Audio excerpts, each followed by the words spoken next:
In this video, we're going to be looking at a few rules or shortcuts that we can use to find derivatives so that we don't need to use the limit definition of a derivative every single time, because that takes a really long time. The derivative of any constant is always 0. Let's take a look at y. For this line, y is equal to 3. It's a horizontal line. Any constant is going to be a horizontal line. The slope of a horizontal line at any point is always 0. So this means that the slope of the tangent line is also always 0. The derivative of any constant is 0. This is our constant rule. The derivative of a linear equation is the slope of that equation. d over dx of mx is equal to m. The slope is the derivative. And let's take a look at y with this example. Here we have y is equal to 3x. No matter where you are on this line, the slope of the tangent line is always going to be 3. This makes sense because the slope is equal to 3. So y prime in this case would be equal to 3 no matter where you were. The power rule states that the derivative of x to the power of n is equal to n times x to the power of n minus 1. Let's take a look at an example for this one.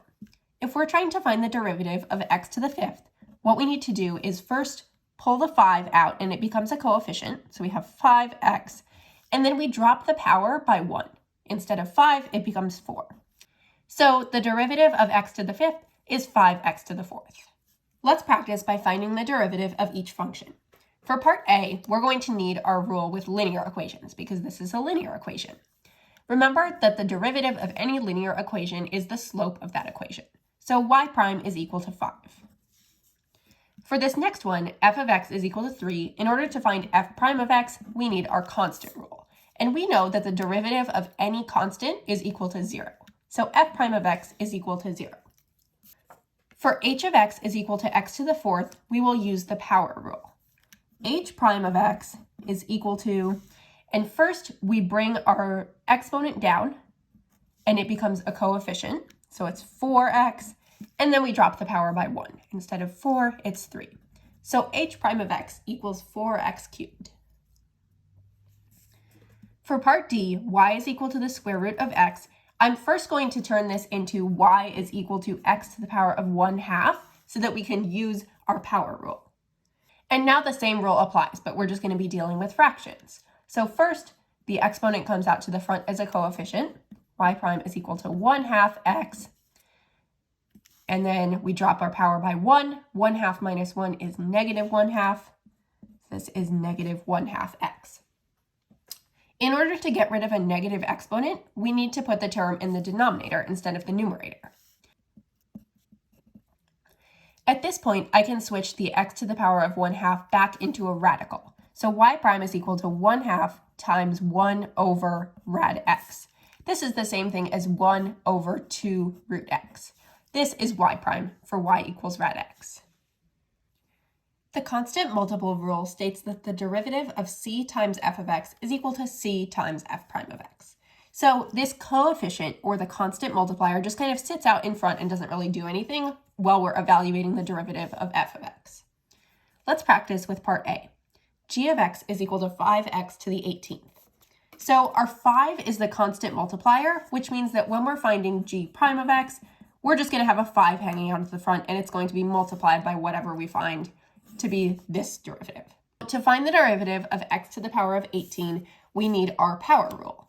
So we're going to bring the 18 out as a coefficient, and then we have 18x to the power of, and we drop this power by 1. Instead of 18, it is 17. And then we just simplify. 5 times 18 is 90, so we have 90x to the power of 17, and that is g prime of x. For part B, y is equal to negative 3 rad x. The negative 3 is our constant multiplier. And remember that when we see a square root, I'm going to change this into x to the power of 1/2 so that we can use our power rule. Now, when I'm finding y prime, the negative 3 just sits out in front, and then I evaluate the derivative of x to the power of 1/2. The 1/2 comes out in front, so we have 3 times 1/2 x, and then we drop the power by 1. 1/2 minus 1 is negative 1/2. Now I just need to further simplify. This is going to become 1 over rad x. And now I can combine all three of these terms together. y prime is equal to negative 3 over 2 rad x. For part C, h of x equals 5 over x cubed, I'm first going to bring x cubed up to the numerator and make the power negative so that I can use the power rule. So h of x is equal to 5x to the power of negative 3. At this point, I can use my constant multiplier rule and my power rule. So h prime of x is equal to 5 times negative 3x, and then I drop my power by 1. Negative 3 becomes negative 4. So I have h prime of x is equal to 5 times negative 3x to the power of negative 4. The x to the power of negative 4 is going to become 1 over x to the 4, or it's just going to go in the denominator of this negative 3. So I can simplify h prime of x into negative 15 over x to the power of 4. For part D, f of x is equal to pi squared. It may seem really tempting to use the power rule here because we have something in the exponent, but what we actually need to do is to use the constant rule because pi is a number and pi squared is a constant number. The derivative of any constant is equal to 0. So in this case, f prime of x is equal to 0. For part E, the first thing I'm going to do is to cancel the 6 and the 2 into a 3. So I'm going to rewrite it as y is equal to 3 over rad x. Now I'm going to change rad x into x to the power of 1/2. And now I'll move it up to the numerator and make the power negative. Now I can find the derivative. Y prime is equal to 3 times negative 1/2 x to the power of negative 3/2. So note that I'm dropping the power by 1 here. Negative 1/2 minus 1 is negative 3/2. And I brought the power out to the beginning as a coefficient. So now I have y prime is equal to 3 times negative 1/2 x to the power of negative 3/2. I'm going to rewrite x to the power of negative 3/2 as 1 over x to the power of 3/2. And I'm going to combine 3 and negative 1/2 into negative 3/2. Now I'm going to rewrite x to the power of 3/2 as the square root of x cubed. And at this point, these two terms can combine into 1. So y prime is equal to negative 3 over 2 rad x cubed. The sum and difference rule states that if we're trying to find the derivative of f of x plus g of x, that's the same thing as the derivative of f of x plus the derivative of g of x. And the same thing applies for subtraction. So the application of this is that if we're trying to find f prime of x, we know that f prime of x is going to be equal to the derivative of 4x to the 4th minus the derivative of 5x minus the derivative of 3. So let's first just focus on the derivative of 4x to the 4th. So 4 is our constant multiplier, and then we bring our 4 in the exponent spot down, and that is a coefficient now. So 4 times 4x, and then we drop our power by 1. Instead of 4, it's 3. So 4 times 4x cubed, that came from our first term, and then minus the derivative of 5x. Remember that the derivative of any linear equation is just the slope. So the derivative of 5x is equal to 5. And then the derivative of 3, we will need our constant rule. The derivative of a constant is equal to 0. So minus 5 minus 0. Now we just need to do some simplifying. That is what the sum and difference rules allow us to do. To find the derivative of f of x in part A, we will find the derivative of each part of f of x.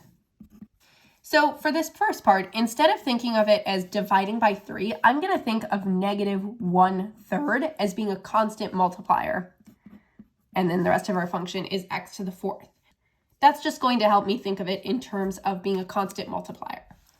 To find f prime of x, my negative 1/3 is a constant multiplier. And then the exponent of 4 comes out in front, so it's times 4x, and then my power drops by 1. Instead of a 4, it's a 3. Now I'm going to find the derivative of 2x cubed.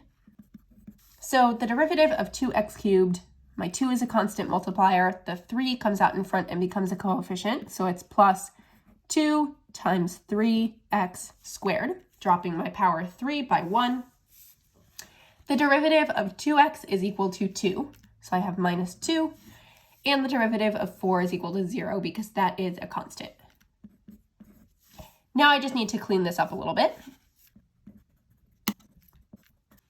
and this is f prime of x. For g of x, before I find the derivative, I'm first going to rewrite it as dividing every term by x. So g of x is equal to negative 2x cubed over x minus x squared over x plus 4 over x. And in these first two terms, there's something that can cancel. So g of x is really equal to negative 2x squared minus x plus 4 over x. And I'm going to turn this 4 over x into 4 times x to the power of negative 1, because this is really 4 over x to the power of 1, and I want to bring it up to the numerator so that I can apply the power rule. So this is just 4x to the power of negative 1. Now I can apply all of my rules. So now I'm finding g prime of x. Be very careful with when you actually write g prime of x. Only write that prime when you're actually finding the derivative. So in these first two steps, I'm just doing some simplifying of my original function. I'm not deriving yet. But now I actually am going to derive. So negative 2 is the constant multiplier. The 2 comes down, so it's times 2x, and then drop the 2 to be a 1, times 2x to the first power, or just times 2 to the x. The slope of this linear equation, this is a linear equation, so we use our rule about linear equations. The slope is 1, so it's minus 1. And then for this next one, negative 1 comes out as a coefficient. 4 is our constant multiplier. And we drop negative 1 by 1, so that's negative 2. Now I'm just going to clean it up. And instead of leaving this as 4x to the power of negative 2, I'm going to rewrite it as 4 over x squared.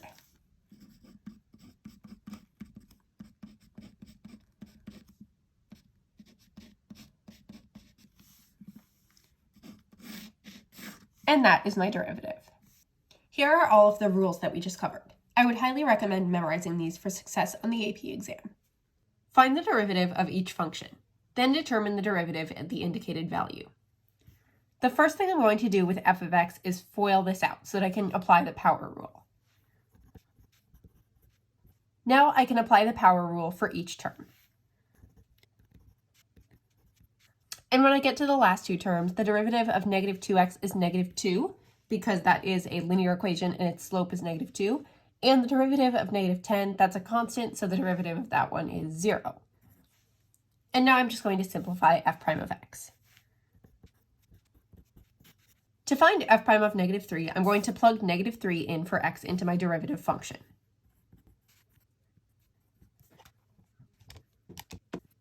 And I get that f prime of negative 3 is 187.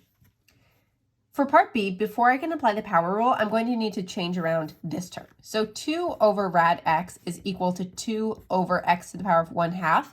And all of my things need to be in the numerator before I can apply the power rule. So this is equivalent to 2x to the power of negative 1/2.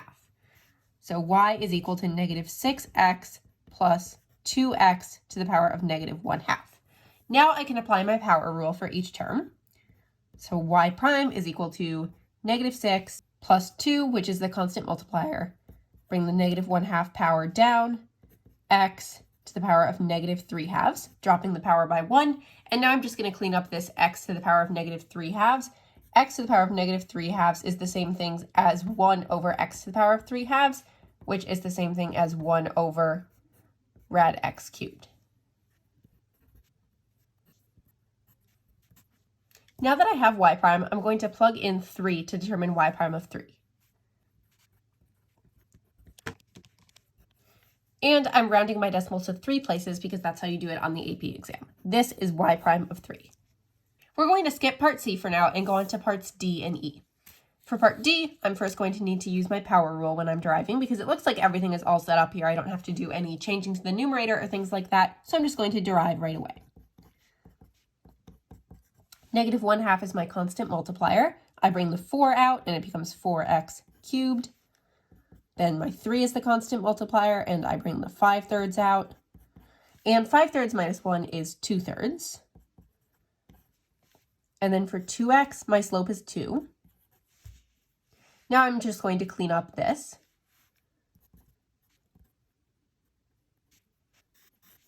And this is my derivative function. This is h prime of x. To find h prime of 0, I will plug in 0 for x. H prime of 0 is equal to 2. For part E, it's written in a little bit of a different notation. It asks for dy over dx at x equals 10. This is the same exact thing as asking for y prime of 10. It's just in a different format. So first I need to find what y prime is before I can plug in 10. Y prime is equal to negative 3 halves in this case because negative 3 halves x, that is a linear function. When we derive a linear function, its derivative is the slope. Then I'm going to plug in 10. Y prime of 10 is equal to negative 3 halves still. Really, no matter what we plug in, we're always going to get negative 3 halves, but this makes sense because it's a linear function. If we have our function over in the coordinate plane here, no matter where we take the derivative, if we take it at 2, or if we take it at negative 2, or if we take it at 100, which would be all the way over there, then it's always going to be negative 3 halves because it's linear. Its slope is the same no matter where we are. So that makes sense that y prime of 10 would be equal to negative 3 halves. Write an equation for the line tangent to the graph of f of x at x equals 5. F of x equals 3 times rad x minus 2. I need a point and a slope if I want to write my tangent line. To find the slope of the tangent line, I can take the derivative at x equals 5. So I need to find f prime of x. Before I find f prime of x, I'm going to rewrite f of x as 3 times x minus 2 to the power of 1/2 so that I can apply that power rule. The 3 is a constant multiplier, and then I bring the 1/2 out to the front, 1/2 times x minus 2, and then I drop the power by 1, so this is to the power of negative 1/2. Now I can clean this up. I can say f prime of x is equal to 3 times 1/2 times 1 over the square root of x minus 2, and I can actually clean it up a little bit further. So here's my derivative function, but I'm specifically looking for the derivative at x equals 5, so I'm going to plug in 5. And I think for this one, I'm just going to leave it as 3 over 2 rad 3. I could approximate in decimal form, but this way is more precise. Now I need to find my y coordinates so that I can get my coordinate point. I know x equals 5, and I'm going to find f of 5. F of 5 is equal to 3 rad 3. Again, you could do decimal form. I'm choosing to leave it in radical form. At this point, I have my slope. My slope is 3 over 2 rad 3, and my point is 5, 3 rad 3. So now I'm going to use point slope form and plug in my numbers. And this is my equation for the tangent line at x equals 5. Determine the x values of each horizontal tangent line of each of these functions. When we talk about horizontal tangent lines, we are looking for when the derivative is 0. Because if we look on this graph, we have a horizontal tangent line here and here. And at both of those locations, the slope of the tangent line is 0. The slope of this horizontal line is 0. So in this case, we are looking for when is y prime equal to 0. If we're trying to look for y prime equaling something, we have to find out what is y prime. So let's derive. Y prime is equal to negative, and then we'll bring down the power, 3x squared, dropping the power using the power rule, plus 3, dropping the power of 2x, and then negative 1, that's a constant, so we can just write plus 0. The derivative of a constant is 0.